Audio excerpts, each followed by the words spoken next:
外交部发言人周二发表谈话表示，中国政府决定召回中国驻立陶宛大使，并要求立政府召回驻中国大使。自1991年9月14号建交以来，中国和立陶宛一直保持着良好的双边关系与合作。两国于1993年开始互派常驻大使。然而，即将迎来建交30周年之际，中立良好的双边关系却发生了变化，背后的原因是什么？来看报道。外交部发言人指出，近一段时间，立陶宛政府不顾中方反复交涉，小以利害，宣布允许台湾当局以台湾名义设立代表处。此举公然违背中立两国建交公报精神，严重损害中国主权和领土完整。中国政府对此表示坚决反对，决定召回中国驻立陶宛大使，并要求立政府召回驻中国大使。发言人表示，中方正告立方，世界上只有一个中国。中华人民共和国政府是代表全中国的唯一合法政府。一个中国原则是公认的国际关系准则和国际社会普遍共识，是中国同其他国家发展双边关系的政治基础。中国政府和人民实现祖国统一的决心不可动摇，维护国家主权和领土完整的红线不容触碰。我们敦促立方立即纠正错误决定，采取切实措施消除恶劣影响，不要在错误的道路上越走越远。中国国际问题研究院欧洲研究所所长崔洪建对深圳卫视记者表示，中方的反应一方面是要求立方正确认识到中立双边关系的政治基础，同时也是向立方明确了中方维护核心利益的底线。我们知道，在国际关系包括在外交关系上应该说召回大使是一个比较严重的一个外交上的反应它表明呢至少在目前为止中立双边关系呢已经出现了非常不正常的状况。我想这个召回大使呢它本身呢不是说要让这个中立关系呢陷入停顿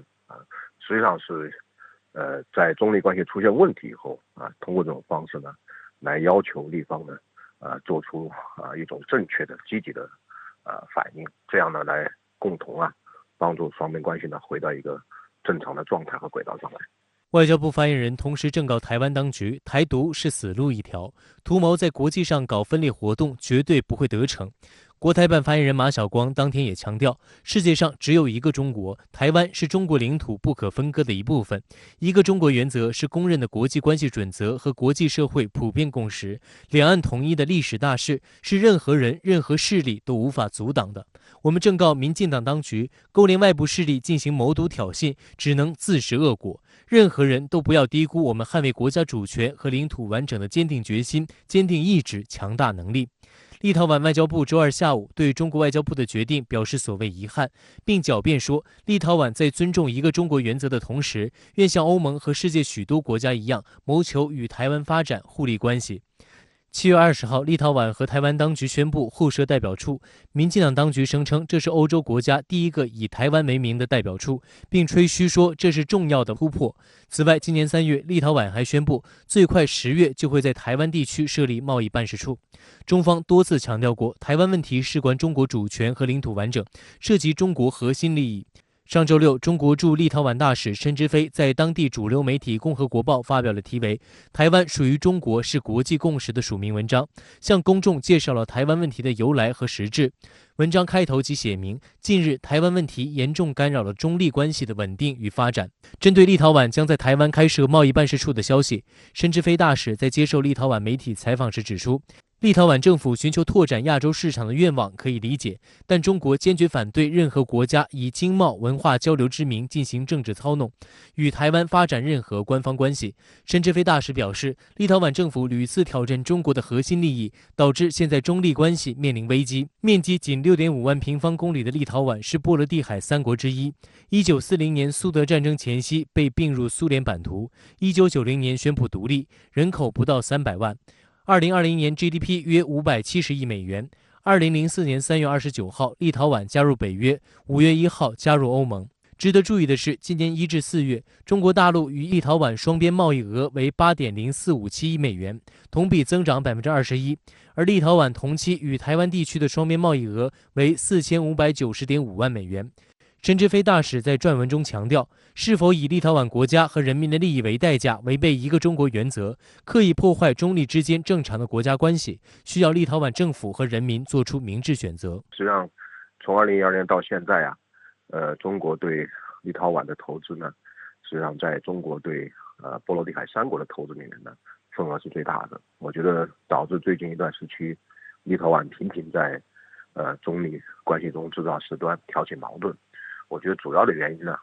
还是因为立陶宛国内的政治发生了变化，同时呢，它这种国内政治的变化呢，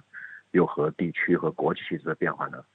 形成了这个非常复杂的这种互动。中立两国自1991年建交以来，一直保持着良好的双边关系与合作。两国外交部、经济主管部门间还有定期磋商机制。据俄罗斯观点报报道，立陶宛曾在多年前多次重申，他们希望与中国这个遥远的东方巨人建立经济合作，甚至称中国为战略伙伴。2018年11月上旬，时任立陶宛总统格里鲍斯凯特应邀访华，被认为是国家外交的一个重大成功。但从2019年起，立陶宛对华态度出现转变，不仅安全部门在报告中将中国称为国家安全威胁，同年上任的立陶宛新总统瑙塞达还妄称中国在克莱佩达建设深水港的投资可能损害该国的国家安全。而去年10月，立陶宛举行国会选举，西莫尼特成为新总理后，立陶宛对华政策风格明显更趋激进。今年5月，立陶宛议会通过涉疆决议，诬称中国在新疆实施所谓种族灭绝。2天后，立陶宛外长悍然宣布退出中国中东欧17+1合作机制。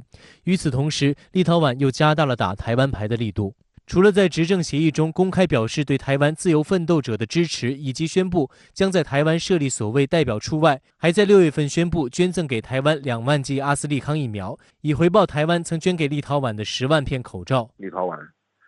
作为波罗的海国家，它对这个所谓的这个安全上是非常依赖美国，而且它在经贸上呢也非常依赖欧洲的一些大国。正是基于这样一些形势的判断吧，我觉得立陶宛方面呢做出了非常错误的一个估计，就认为在经贸领域甚至在政治和外交领域，给中国制造一些矛盾，不损害并不影响它从美国和欧盟方面呢得到更多的安全和经贸上的好处。它实际上是做了一种非此即彼的这样一种所谓的选择。公开报道显示，上一次中国召回驻外大使是在1995年，当时因美国政府允许时任台湾地区领导人李登辉访美，中国政府召回了时任驻美大使李道玉。为了表示抗议，中国政府当时还停止了一切中美高层往来，直至美方承诺遵守一个中国原则后，李道玉才奉命返任。此外，在上个世纪80年代，因荷兰政府批准本国公司售台潜艇，中国立即召回了驻荷兰大使。1981年5月，中荷两国外交关系降为代办级，直至1984年2月1号，两国恢复大使级外交关系。而2次召回大使的涉外事件都与台湾有关。我们可以看到台湾问题或者说统一台湾是我们国家的核心利益之一。所以呢，在这个核心利益问题上呢，中方呢是绝不退让，而且中方呢会采取一切必要的手段，动用一切资源，和这些触犯这一底线的国家呢，应该说会展开针锋相对的斗争。我想这次中立之间呢这个外交风波也再一次证明了中国方面维护祖国统一维护主权和领土完整的这样一个坚强的决心。好，希望你马上来连线特约评论员陈斌。陈先生你好。中国外交部宣布召回驻立陶宛大使，并要求立方召回驻华大使，这意味着什么呢？主持人好，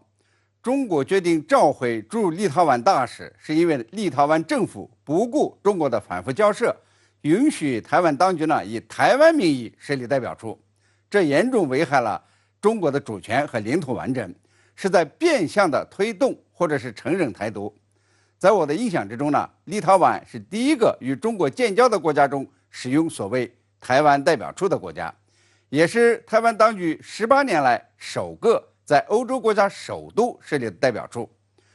去年美国有几十名议员也曾鼓噪要把台湾的驻美代表处改为台湾代表处，最后是不敢做，现在全称仍然是驻美台北经济文化代表处。台湾当局在国外设立的代表处也好，办事处也好，这个前缀都是台北，而不是台湾。这一字之差反映的是相关国家和地区是不是坚持一个中国原则。说台湾就是支持台独，说台北就是坚持一个中国。中国这次是以升高级别的形式宣布召回驻立陶宛大使，并且要求立陶宛呢也要召回驻中国大使。我们知道呢，中国外交部若以具名的发言人发表声明，则是一般层级的表态；若以不具名的发言人表态，则是较高级别的表态。可见呢，对这件事的重视程度。声明说的话呢也很重，说呢世界上只有一个中国，中华人民共和国政府是代表全中国的唯一合法政府。一个中国原则是公认的国际关系准则和国际社会普遍的共识，是中国同其他国家发展双边关系的政治基础，维护这个国家主权和领土完整的红线不容触碰。这立陶宛呢就是触碰了红线，所以呢这个中方也同时警告，要立陶宛立即纠正错误，不要在错误的道路上越走越远。好，请陈斌先生保持在线，稍后我们将会继续连线您，谢谢。中美当地时间周一，在联合国安理会就海上安全问题举行的一次在线会议上激烈交锋。中国常驻联合国代表团临时代办带兵大使驳斥美国国务卿布林肯就南海问题发表的错误言论，痛斥美国是对南海稳定最大的威胁。中国驻东盟大使邓锡军周一在回答深圳卫视记者提问时也明确提到，美国已经成为东亚区域合作最大的破坏者。美国这种伪多边主义的行径冲击东盟中心地位，给东亚合作带来严重负面影响。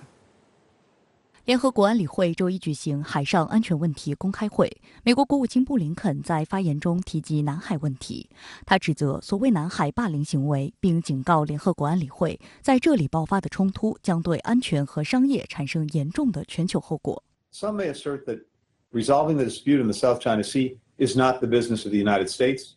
but it is the business, and even more the responsibility of every member state to defend the rules that we've all agreed to follow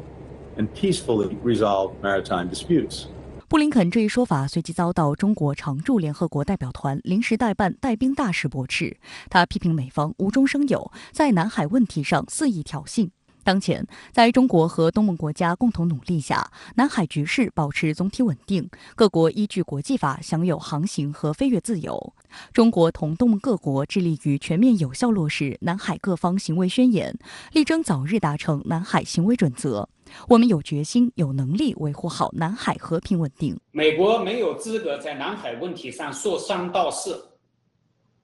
美国作为域外国家，动辄把先进舰机开进南海，肆意挑衅，公开在地区国家间挑拨离间，是对南海稳定最大的威胁。美国自己不加入联合国海洋法公约，却以公约法官自居，对别国指手画脚、横加干涉，在海洋问题上毫无可信度。戴兵表示，安理会不是讨论南海问题的合适场所。美国在发言中提到南海问题，中方坚决反对。戴兵还表示，美国在安理会炒作南海仲裁案完全是政治企图。南海仲裁案仲裁庭违背国家同意原则，越权审理，在事实认定和法律适用上有明显错误，其所作裁决是无效的，没有任何拘束力。戴兵就海上安全问题阐述中方立场时指出，当前少数国家在亚太地区推进排他性的地区战略，企图制造和激化海上矛盾，损害相关国家主权与安全利益，破坏地区和平稳定。这与大多数地区国家求和平、谋合作、促发展的愿望背道而驰。美国最近一段时间以来设立所谓的印太战略，那么对中国进行围堵。那么这当中呢，过去一段时间更多的是在外围，也就是在所谓的印太，所谓美国的盟国之间、北约盟国之间，那对中国进行围堵。那么这当中呢，可能东南亚地区呢，可能是一个短板。所以最近一段时间以来呢，美国政府呢，应该说把东南亚作为一个压制中国、给中国制造和周边国家矛盾的一个重要的一个战略场。所以它的战略目标呢，现在看得非常明确，就是要利用南海来制造和中国的这种矛盾，从而挑起中国和南海国家、周边国家、东南亚国家的矛盾。中国国务委员兼外交部长王毅上周五晚出席第28届东盟地区论坛外长会时，就重申中方关于南海问题立场。他表示，域外介入已成为损害南海和平稳定的最大威胁。周一，中国驻东盟大使邓锡军在雅加达举行视频记者会。他在回答深圳卫视记者提问时明确提到，美国已经成为东亚区域合作最大的破坏者。美国这种伪多边主义的行径冲击东盟中心地位，给东亚合作带来严重负面影响。I urge the U.S. and its allies to be somber reminded about prevailing trend of the times that is oriented with cooperation and development, and listen to the call of regional countries, return to the right course, and engage the region in anti-pandemic cooperation and economic recovery. What the U.S. should do for the region is to send more vaccines and less warships, to do more to promote cooperation and less to stir up trouble. 外界注意到，此次东盟系列会议上，在中国提出建设性方案时，美国却在搞破坏。美国国务卿布林肯不仅当着东盟国家的面，对所谓中国核武库的快速扩张表达关切，对新疆、西藏、香港事务指手画脚，还直接对东盟摆架子施压。不仅如此，美方近来的一连串行程显示出华盛顿在东南亚展开布局。7月底以来，美国防长奥斯汀、国务卿布林肯等高官对东南亚展开密集外交攻势，怂恿英法军舰轮番进入南海。近来，美国、英国等一些域外国家轮番上阵，搅动南海紧张局势。南海形势也确实呈现出一些令人担忧的新变化。中国南海研究院院长、中国东南亚南海研究中心理事会主席吴世存周一撰文提到，今年初以来，拜登政府在继承特朗普时期南海政策的同时，又试图推出自己的南海新政。在军事上，美国开启又一轮军事部署的大调整，提出所谓综合威慑，并强调不会允许中国取得军事优势，正在向印太地区部署优势兵力。预计南海地区将是此次军事部署调整的重点。在外交上，美国有意将四国机制向南海延伸，扩大拉拢英法德等域外国家配合，拼凑印太版北约。而某些区域内外国家出于各自利益考量，几近成为美国试图在南海遏制中国的跟班。美国在南海的这个动作呢有所变化，过去呢更多的是美国直接派军舰在南海搅局，那么现在来看呢，美国呢变化一些手法，主要是不单他自己挑动中国的南海的这个主权，同时呢把他的盟友，你比方说甚至于像欧洲的一些北约的盟友，也想拉入到南海里边来。可能美国呢进一步呢还要挑动南海的周边国家，那么来和中国制造这种麻烦。所以美国的这些行为呢看呢，显然他的行为手法有所变化，但是万变不离其宗，都是要利用南中海问题，那直接来挑战中国的国家主权，同时也给中国的周边制造麻烦，从而来进一步加强对中国的围堵。近来，美国针对东盟地区安排了一系列密集活动，这种设计感十足的举动，据说是为了体现本届美国政府加大对东盟重视。然而，从美国频频炒作所谓中国威胁、无端攻击抹黑中国可以看出，美国所谓重视东盟不过是幌子，它无关合作与发展，真实目的是在地区制造分裂，企图将东盟国家变为服务其遏制打压中国这一战略目标的棋子。东盟国家对此看得很清楚。新加坡联合早报不无讽刺地指出，华盛顿是在把北京定位为主要外交挑战后，超过6亿人口的东南亚才受到关注。新加坡总理李显龙日前还强调，即使是美国的盟友和伙伴，也都希望与中美两国共同建立广泛的联系。东南亚国家实际上这点上呢也非常的认识得很清楚，就是美国是要通过南海问题来挑动中国和南海周边国家和东南亚国家的矛盾，所以这些国家呢是非常担心美国的这种行为搅乱了南海和平稳定的大局，所以看来南海周边国家呢也不会上美国的当啊，那么跟从美国来和中国在南海问题上制造麻烦。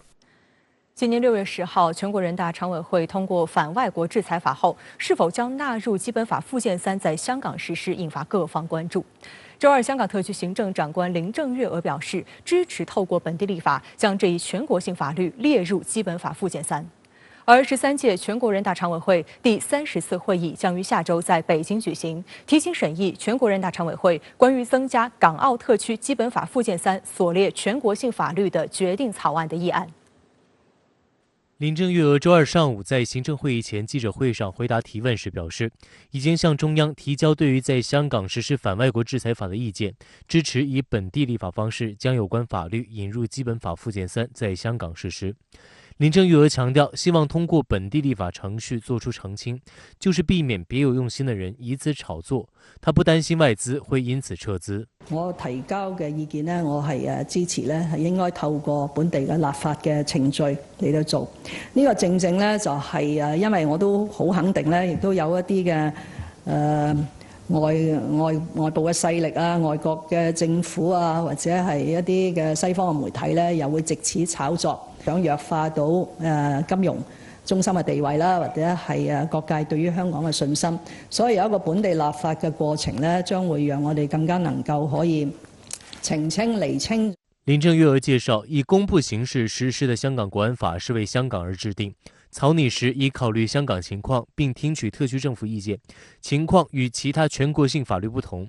他表示，反外國制裁法的目標是維護國家安全、主權和利益。強調香港有憲制責任履行相關責任，有關法例涉及國家外交，完全符合列入基本法附件3的條件。在未完成相關立法工作前，會以現有法律配合中央的反制裁行動。此前，反外國制裁法是否將納入基本法附件3在香港實施，已經引發各方關注。香港特區律政司司長鄭若驊上周二就表示，國家訂立反外國制裁法合法、合情、合理。外國對中國現在搞的一些制裁都是單邊制裁，是違反國際關係基本準則當中的主權平等。同時呢，按照國際法的這個基本慣例，受制裁的國家有權採取反制措施。美國近年來在貿易、科技、涉港及涉疆問題上不斷對華施壓，甚至對中國官員及企業加以所謂制裁。甚至林鄭月娥特首就在去年被美國透過全球金融系統進行所謂制裁，導致其銀行賬戶被封，每個月的薪水只能領取現金。今年6月10號，全國人大常委會表決通過具有針對性的反外國制裁法，成為反制外國制裁的最新及最可靠的法律工具。7月23號，外交部宣布，針對美方錯誤行徑，中方採取對等反制，首次援引反外國制裁法，對包括美國前商務部長羅斯在內的7名美方人員及實體實施制裁。外界分析認為，反外國制裁法一旦納入基本法附件3，意味着中方將加大反制美西方制裁的力度，一定程度上抑制外部勢力長期存在的干涉中國內政的囂張氣焰，為香港特區抵禦外部干預應該提供更加充實的法律基礎，包括香港在內的中國境內的個人和組織，如果執行外國的單邊制裁的話，也會被追究法律責任。在周二的記者會上，林鄭月娥還介紹了香港2021年選舉委員會界別分組一般選舉提名的最新進展。自上周五開始接受提名，至周一晚，共收到885份提名表格，包括35份指定團體及850份候選人提名表格。提名期將於周四結束。林鄭月娥表示，下一步工作是由香港特區候選人資格審查委員會審查或提名人是否符合要求，包括是否效忠香港特區和擁護基本法，會在本月26號前完成有關工作。時間緊湊，相信在香港政務司司長、資審會主席李家超的領導下，資審會會緊鑼密鼓進行工作，選舉事務處也會全力配合工作。在中央完善香港選舉制度的整個布局中，選委會是其中一個重要安全閥，功能是確保愛國者治港，避免亂港分子進入香港特區管制架構。選委會的功能包括選出立法會的40個議席，成為防止立法會被侵佔的一個安全機制，以及負責提名立法會候選人，為立法會選舉把關，不讓亂港分子通過選舉取得管制權力，令亂局重現。由於選委會選舉關乎長遠政治穩定，所以中央對此有明確要求，就是如何選出適當人選，這個關必須守好。過程中的資格審查至為重要。只有呢選出有能力的愛國愛港人士，才能夠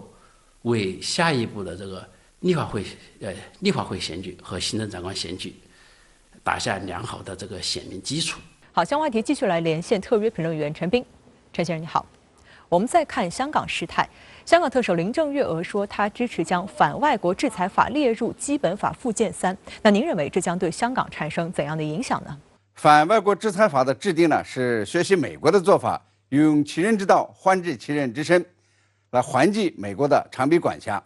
那么这个法律呢，最重要的一点就是，任何组织和个人不得执行和协助外国对中国人和中国机构组织的歧视性限制措施。比如说呢，这个美国对香港进行限制，如果有第三国的企业和个人也参与到限制性行列，执行美国的限制性措施，那么中国政府呢就要对这些企业和个人呢进行反制裁。换句话说呢，要惩治帮着打群架的。当然呢，反外国制裁法是全国性的法律，要不要列入基本法附件3，还需要全国人大常委会来决定。因此呢，林郑说他支持，特区政府呢向中央提交了这个意见。也有人担心啊，说香港呢把反外国制裁法纳入基本法附件，会不会影响这香港的国际金融和贸易中心地位？那么一些外国企业会不会因为中美关系紧张受到挤压而离开香港呢？我认为啊，这倒不必担心。这个中国的中央政府和香港特区政府呢，都会用高超而灵活的技巧来驾驭的。这个外界呢，也不必过分解读。好，谢谢陈斌先生在线和我们分享您的观点，谢谢。持续5天的中俄西部联合2021演习进入第2天，展开第1阶段联合筹划演练。中俄两军指挥机构将围绕判断情况、理解任务、定下决心、组织协同等作战问题展开，计划持续2天。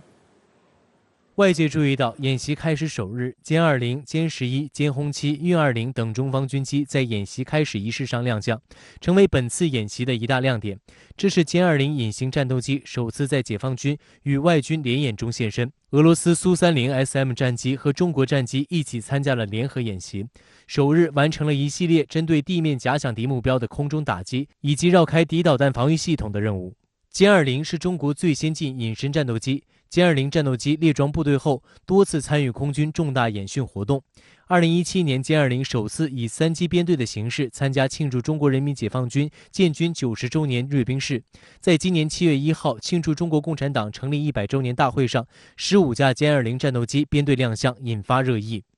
演习联合指挥部指挥员、西部战区副司令员刘小武介绍本次演习的看点，就表示，中俄军事联合演习一大看点就是心智力量的运用。这次演习啊，新型武器装备占比达81.6%，空警500、歼20、歼16、察打一体无人机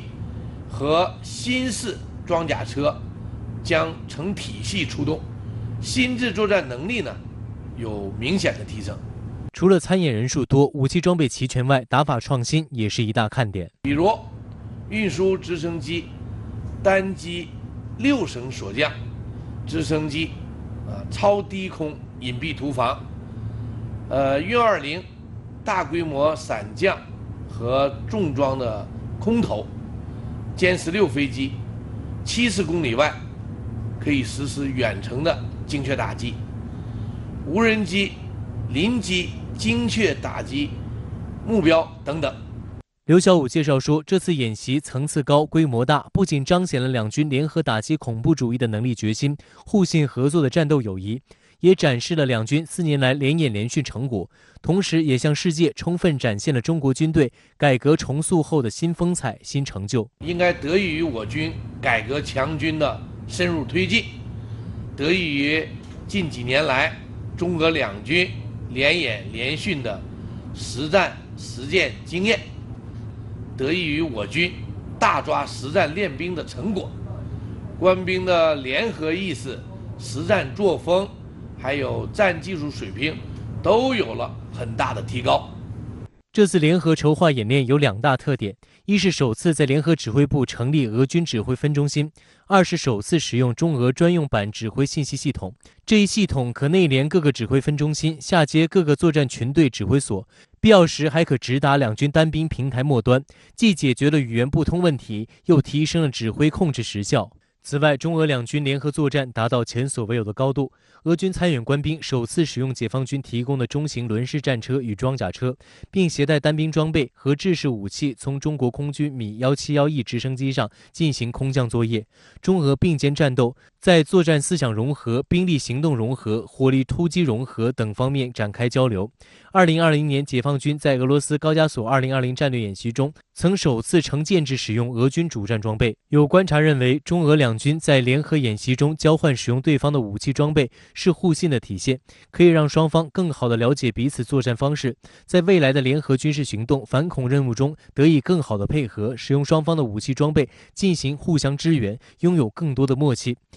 军事科学院研究员、俄罗斯军事问题专家李淑英的分析指，这次演习展示了我军联合作战能力的提升，同时也依靠这样一个演习，打造了以我军为主的联合演习的一个品牌。此外，在当前国际局势大背景下，演习还向世界展示了中俄两国维护世界和平、地区稳定的坚定决心。一直以来呢，中俄两国都在携手努力构建更加公正合理的国际新秩序。那么，中俄两国作为负责任的大国，通过这次演习呢，既向全世界展示了中俄两国要继续做地区安全稳定秩序的捍卫者、维护者的决心，同时也是对那些伺机制造恐怖事件、扰乱地区安全稳定的恐怖势力以及它背后的支持者的一种强烈的震慑。好，相关话题马上来连线特约评论员吴健。吴先生你好。中俄大规模联演进入到第2天，那这次中俄共同出兵万余人，投入多型飞机、火炮和装甲装备，而且选在中国西北腹地青铜峡演习。那您对此有何观察？20多年来，中俄睦邻关系发展良好，特别是20年前睦邻友好合作条约的签署，把两国人民世代友好、永不为敌的真诚愿望和坚定决心，以法律的形式确定下来，这就为军事交流合作提供了政治基础。而这次演习呢，恰恰是两国两军互信持续加深、合作关系健康发展的必然结果。请注意，这次演习的大背景是全球战略稳定受到一些大国的肆意破坏，在中俄周边不断出现三股势力抬头的不稳定因素，再加上针对两国的传统、非传统安全威胁加重，在这种情况下，组织联合演习就有了充分的现实理由和实际需要。为了说明这一点，我就拿这次演习的所在地青铜峡来说一说。青铜峡位于贺兰山的东南麓，而贺兰山呢，又是中国西北的地理分界线，自古为兵家必争，有军山的美誉。位于那儿的我陆军合同战术训练基地，一向以从这里走向战场的名片闻名于世，是锤炼圣战本领的王者峡谷。我曾采访到2次到青铜峡演习的一位炮兵军官，他就说，当时他和他的远火分队是经历整整7天的远程铁路输送才到的，时值子夜，还刮着大风，可休整是不存在的。分队要马上组成梯队开赴训练场，可是进青铜峡腹地是要穿戈壁的，而且盘山道上的急转弯，特别是胳膊肘弯尤其多，常常不到7公里的路，海拔的路差就有好几百米。但在实战的要求下，他们分队不顾连续行军3000多公里的疲劳，愣是全员全装微光开进，中途又是雷暴雨和导条组的敌情，花了16个小时完成了230多公里的战场机动，梯队不掉一车一炮，比预定时间早了4个小时完成机动。我相信这一次中俄两军也会在战胜青铜峡的地理障碍后，赢得远程投送的好成绩，练就维护和平、抵消各类威胁的过硬本领。从公开报道来看，中俄联演两军配合度是一大焦点。那您对此怎么看呢？最大的感受是精兵进出。我先举一例，这次演习是俄罗斯在20年发生新冠疫情后所参加的最大涉外演习。对比同一时段，俄罗斯同印度举行的因陀罗2021演习，它才出动了500人，各型装备才34辆。我仔细看了央视和俄罗斯红星台的画面，像这次抵达我银川场站的俄军苏3栋斯莫歼击机，是隶属多姆纳基地的空天军近卫120团。这个团曾来华参加过航空飞镖比赛，后来在叙利亚战场赢得功勋。18年11月9号被普京授予了近卫称号。派这样的王牌单位参演，这就说明俄方对演习是非常重视的。我注意到第二点是，这次参演的俄军不少是人枪分离的，就是直接来青铜峡接收中方技术兵器，展现出别样的互操作性。你看，俄罗斯的摩步兵在中方教员的指导下，很快上手了我们的轮式装甲车辆，而且据红星台介绍，俄方官兵对中方的装备表示赞赏，特别提到中国的夏季坦克帽的防暑性能很好。俄红星台还有一个画面显示，俄官兵试驾我们的轮式突击车，试射105弹，击中了1100米外的靶标，这无疑具有很强的战术意味。其实呢，近年来中俄军事交流合作日益深化，俄方举行的东方、中央、高加索等等战略演习，我军也都能够有直接操作俄军主战装备的机会。像去年俄军的高加索演习期间，我军的专业骨干在俄军的讲解下，不到2小时就成功驾驶俄制坦克、步兵战车在训练场上奔驰。中国军人还多次实操了俄军的对空导弹、火炮等武器，收获颇多。事实上，两军互相试乘、试驾、试用彼此的制式装备，这表明两军已经建立相当牢固的友好关系。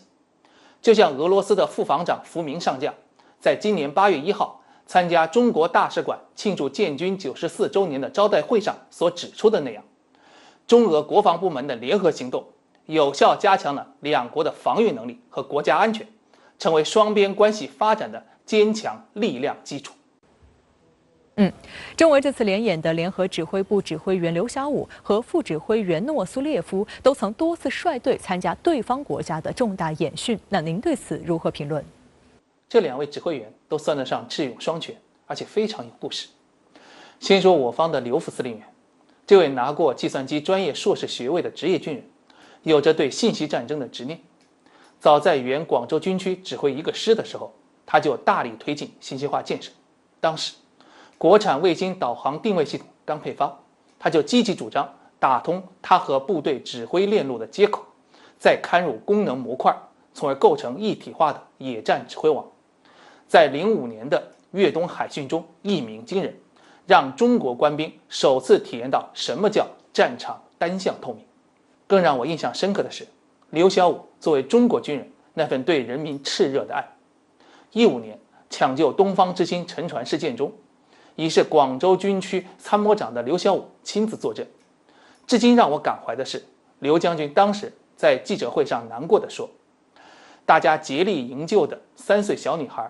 找到时已缺人遇难了。我清楚地记得刘将军当时说，最后找到了，很多战士都落了泪，我们也都是父母呀。可以说，这位将军坚强的外表下面有一颗为人民而奔腾的心。至于诺苏列夫，那也是铁骨柔情的硬汉。我记得和平使命2014演习中，还是少将的他率部来到中国的朱日河，当中国主人热情地给他披上代表智慧、健康、平安的蓝色哈达的时候，他高兴地表达对中国人民的谢意，而且主动表示尽力配合中方的接待工作，与中方把演习组织好。我在这里还可以跟大家分享一下诺苏列夫的家世。他比刘晓武小4岁，出身军人世家。苏联解体后，国家一度顾不上军人，可诺苏列夫却任劳任怨，自愿去遥远的远东军区工作，代价是和家人天各一方。最后还是因为他参加车臣战争，才在北高加索军区和家人团圆。我查过俄罗斯档案，俄国防部的刊物《方位标》在03年发表过题为《真正上校》的文章，说的就是诺苏列夫在车臣的故事。里面有句话，军人要像方位标一样诚实而坚定，不是什么风雨都能摧垮。可以说，两国军人的优秀品质在这2位演习主官身上就表现得淋漓尽致。主持人，好，谢谢吴健先生在线和我们分享您的观点，谢谢。英国皇家海军伊丽莎白女王号航母打击群在本月1号驶出南海后，依然在印太刷存在感，目前停靠在美国关岛海军基地。但有英国媒体突然炒作称，英国航母编队从南海进入太平洋之际，发现了跟踪监视的中国核潜艇。不过，有专家分析，这种带着明显目的性的炒作可信度并不高，甚至有为英国航母高调赴南海却低调离开、挽回颜面的可能性。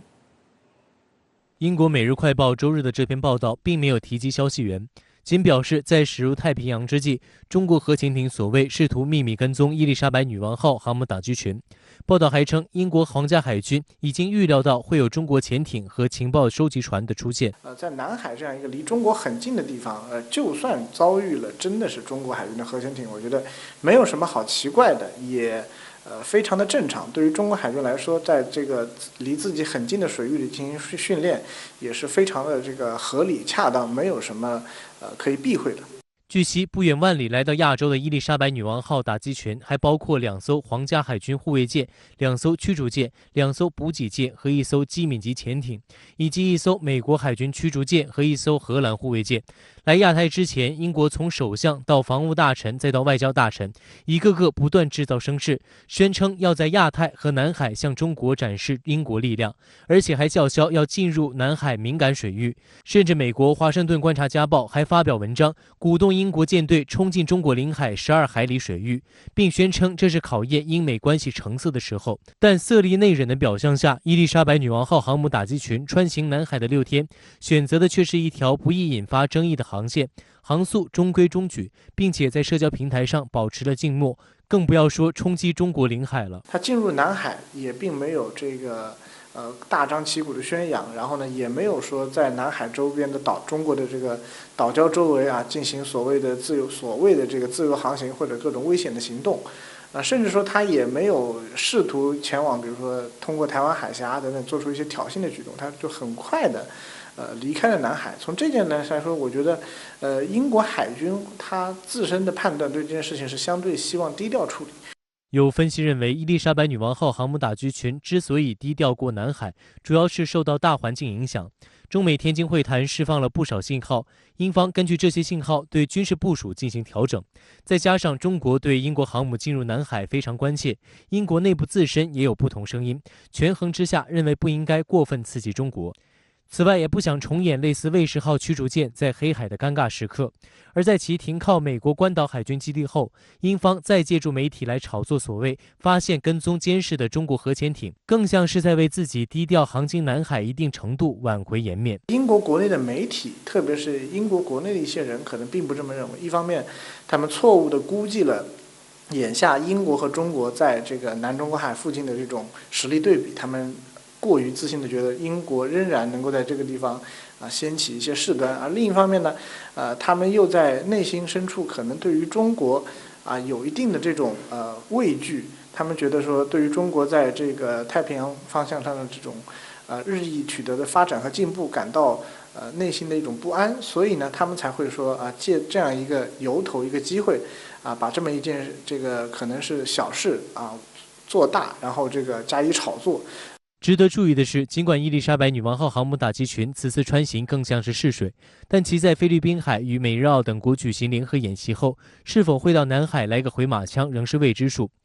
此前，英国还宣布将在亚洲永久部署2艘江河级护卫舰。分析指，这体现英方想加强美日间海上合作的愿望，以及深度介入亚太的决心。事实上，在政治和经济受到削弱的情况下，英国及其虚弱的军力无法在世界的远端扮演全球警察，他也不应该这样尝试。英国观察家报发表驶入帝国幻觉不是推行外交政策的办法的社论认为，如果英国海军的这些高危游戏因为意外或有意为之变得严重怎么办？约翰逊真做好与中国发生正面冲突了吗？此外，英国国防大臣本·华莱士认为，这样做的目的是为全球化英国摇旗呐喊。文章抨击受到欺骗的脱欧派才会把他们愚蠢的新帝国主义幻想散播到像南海那样遥远的地方。